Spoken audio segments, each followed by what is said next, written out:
Շնորհակալություն, Տիկին Վարդապետյան, իմ հարցը էլի վերաբերելու է Հովիկ Աղազարյանի գործին, ձեր պարզաբանման վերաբերյալ, պարզ է, որ դա Վճռաբեկ դատարանի բավականին հայտնի նախադեպային որոշումից հետո էլ մինչև էդ իրավունքի փիլիսոփայության տրամաբանությունից պարզ է, որ պաշտոնատար անձի կողմից նույնիսկ օրինական գործողություն կատարելը ապօրինի վճարի դիմաց էլի կարող է որակվել որպես կաշառք, այստեղ հարցը այլ է, արդյոք որպես Հովիկ Աղազարյանի կողմից ահա այդ օրինական գործողություն, որի դիմաց ինքը ենթադրաբար կաշառք է ստացել կամ պահանջել կամ համաձայնվել ստանալու, դիտարկում ենք իր կողմից խախշին ուղարկված գրությունը, ահա սա է իր կողմից կատարված լիազորության կիրառումը, այո, դա դիտարկվում է որպես հանցանքի օբյեկտիվ կողմի սպասարկում։ Այո, եւ եթե նկատեք, ես կխնդրեմ ուղղակի ձեռքից տակ չի միջնորդությունը, զննության մեջ երևում է, որ երբ որ այդ կառուցապատող ընկերությունը Սանիկը դիմում է падգամավորին, ասում է ձեր լիազորության շրջանակներում խնդրում եմ դիմեք խախշին։ Եվ ձեր բոլորի մոտ հարց էր առաջանում, բա ինչի է դրանից հետո դիմել խախշին, ասում է ընթացք մի տուր։ Ինչի է հորդորում անձին, ասում է գնա խախշին, ասա որ ընթացք չտանք։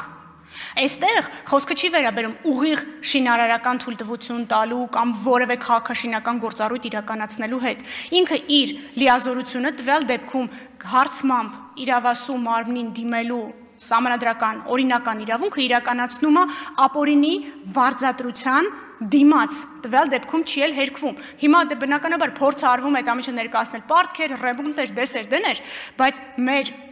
առնվազն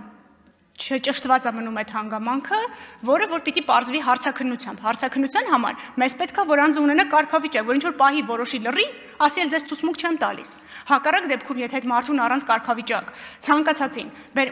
բերենք կանչենք ու ասենք այս մեղադրանքի շուրջ հարգելիս Պարզաբանում տուր, ասելու է Եվրոպական կոնվենցիայի 6-րդ հոդված Հայաստանի Հանրապետության Սահմանադրություն քրեական դատավարության օրենսգիրք եւ ապացույցը կործանվեց եւ այդ լեզվով ասած փլվեց քրեական վարույթը։ Մենք իրավունք չունենք խախտելու ապացույց ձեռքբերման կարգը։ Դրա համար մենք ունեցած ապացույցներով ասում ենք քրեական հետապնդման համաձայնություն տվեք, որպեսզի կարողանանք անձին լսել, հասկանանք դա 8000-ա թե 23000-ա, եթե 8000-ա այդ ինչ պարտք է, եթե այդ ինչ պարտք է, հանենք բանկային հաշիվները նաեւ, որ տեսնենք ասման ընթացքում փակել եմ։ Շատ լավ փակել որտեղից պաշտոնատար անձի ֆինանսական դրությունը պիտի լինի թափանցիկ, այդ դուք եք որոշել ու շատ լավ եք արել։ Հիմա այդ թափանցիկությունը ստանալու համար մեզ պետք է զննել բանկային գաղտնիքը։ Հիմա ոնց զննենք բանկային գաղտնիքը առանց կարգավիճակի։ Այնտեղ շատ բարձր երաշխիքներ ունենք։ Դրա համար առանց քրեական հետապնդման մենք այս բոլոր գործողությունները չենք կարող անել։ Եվ պարոն Գաբրիելյանեն հարցը 8000-ա թե 23000-ա երևալու է բանկային գործառնություններից։ Այդ 8000-ը որտեղից ընկավ, 23000-ը որտեղից հայտնվեց եւ այդ պարտքու պահանջը տարվա ընթացքում այտենց ինտենսիվությամբ ո՞նց է փակվում։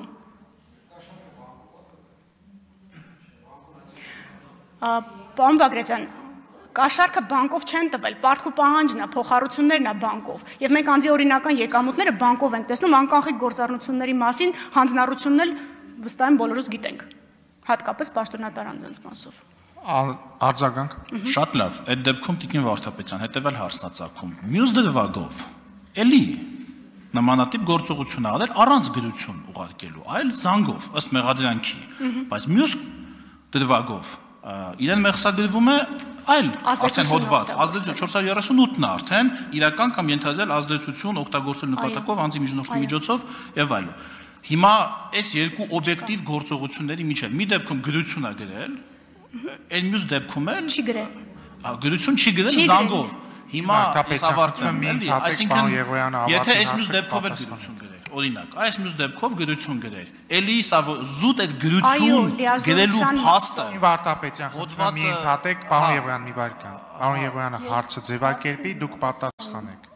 Խնդրեմ, պարոն Եղոյան։ Պարոն Ռուբինյան, այսինքն զուտ գրություն գրելու փաստը, որը թվարկված է падգամավորի լիազորությունների մեջ, զուտ այդ փաստը ձեզ թույլ է տվել, որ դուք արարքը որակեք որպես կաշառք, քանի որ ինքը իր լիազորություններն է օգտագործել, այն է գրություն է գրել։ Իսկ զանգի դեպքում դա արդեն որակել եք, քանի որ դա զանգ է եւ ոչ գրություն, որպես իրական կամ ենթադրյալ ազդեցություն։ Ես ճիշտ եմ հասկանում այս երկու հոդվածները երկու դրվագով մեղսագրելու տրամաբանությունը, ճիշտ մեկնաբանեցի, թե այլ հանգամանքներ կան, որոնց բերումով է, որ երկու տարբեր հոդվածներ է մեղսագրվել։ Շնորհակալություն։ Կարող եմ պատասխանել։ Ճիշտ եք, որովհետև հեռախոսազանգ կատարելը իրավունքների, իսկ պաշտոնատար անձանց դեպքում դա լիազորությունը նշված չի։ Գրություն գրելը, հարցում անելը, մենք սահմանափակված ենք յուրաքանչյուր պաշտոնատար անձի լիազորությունների շրջանակով։ Իսկ իրական ազդեցություն օգտագործելը կարա հանդիպի ինգերական խնդրի, կարա զանգի ինգերական խնդրի, չգիտեմ, տարբեր ձևաչափով հաղորդակցվի։ Այստեղ, որպեսզի վստահ մինչև վերջ հասկացված լինեմ, լիազորության իրականացումը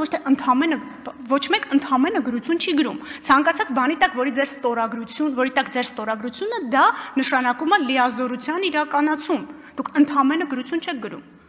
Եվ ձեր մանդատն էլ ընդամենը գրության մասին չի, դուք հարցում եք անում, չէ, անդադ քննարկվեց, ընդամենը պարոն Գաբրիելյանն էլ ասում էր, չէ, մեր մանդատը շատ ուժեղ է, ճիշտ է ասում։ Այսօրվա առաջնային մանդատը ուժեղ մանդատ է։ Եվ այդ լիազորությունների տրամաբանության մեջ լիազորությունն է գրություն գրելը։ Եվ եթե գրությունը բացակայում է, ես չեմ կարող ասել, որ դու քո լիազորությունից բխող բան ես արել։ Ես ասում եմ, դու ընկերական խնդրանք ես արել տվյալ դեպքում, զանգ կլինի, իրար հետ սուրճ խմելուց խնդրել կլինի, միջնորդի միջոցով խնդրել կլինի, այսինքն քո իրական կամ ենթադրյալ ազդեցությունը որպես առաջնային մանդատ ունեցող անձ օգտագործել ես։ Մի դեպքում դու արել ես այն լիազորությունը, իսկ պաշտոնատար անձի համար իրավունք պարտականությունը դա լիազորություն հասկացության մեջ է մտնում, որը նախատեսված է 3-րդ հոդվածով կանոնակարգ օրենքի։ Այսա